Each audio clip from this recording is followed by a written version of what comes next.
The traditions that we know today that are played out in the Remembrance Day ceremonies came about when the misery of the First World War happened. Canada contributed greatly to the cause, but the nation was traumatized. Everyone was affected in some way. After the war, there was a desire to remember those that did not return. In Chatham, the first day of remembrance was organized by the Chamber of Commerce on Dominion Day, July 1st, 1919, in Tecumseh Park. It was in recognition of the recently signed Treaty of Versailles, which officially ended the war.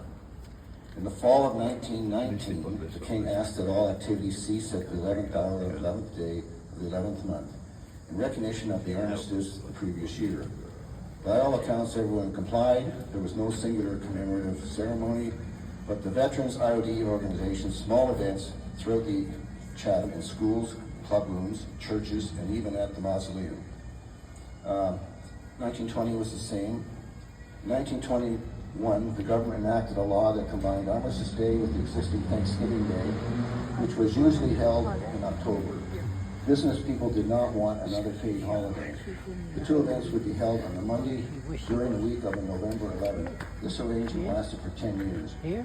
Throughout the country, there was great enthusiasm to open permanent monuments to the lost. But Chatham, the veterans, and the IODE raised a large sum of money and were able to erect a magnificent cenotaph to remember the sacrifice of the Great War. A monument of this stature is only found in much larger cities. The Lieutenant Governor officiated the first ceremony in Chatham on Monday, the 12th of November, 1923.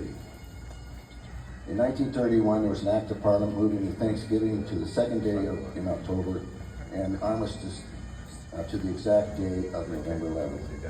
Armistice Day was renamed Remembrance Day. This is the system we currently follow. After the war, to end all wars, we were caught up in the Second World War and many were lost. That war was added to our cenotaph. It was followed by the Korean War, and that is also on the cenotaph. Since then, we've had multiple peacekeeping actions, and in the last decade, the war in Afghanistan, with many lost, was recently added to the cenotaph. These were faraway places, and on the home front, we were spared the horrors of conflict. However, during the War of 1812, we are reminded that once long ago, war came to Chatham. On this site, on the 4th of October, 1813, stood 1,000 mounted Kentucky militia. They were stretched from here to the east end of King Street past the Wish Center. 2 hours behind them were another 2,000 American troops advancing on Chatham. On the other side of McGregor's Creek here were 200 natives led by the great chief Tecumseh. He was supported by the Caldwell Rangers from Essex, plus a few Kent militia. Across the river from the point were about 35 British troops, providing some covering fire for the rest of the British Army, and the refugees were retreating further up Longwoods Road, heading to Fairfield, which is past Thamesville. This particular spot held the only remaining bridge over the creek. It was the focal point of the battle that referred to as the skirmishes at the forks.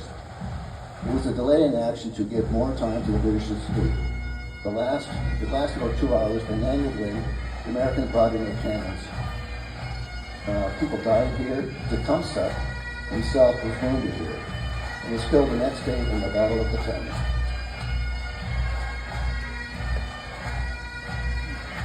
So this cenotaph is one of the few in Canada that actually sits on that battlefield.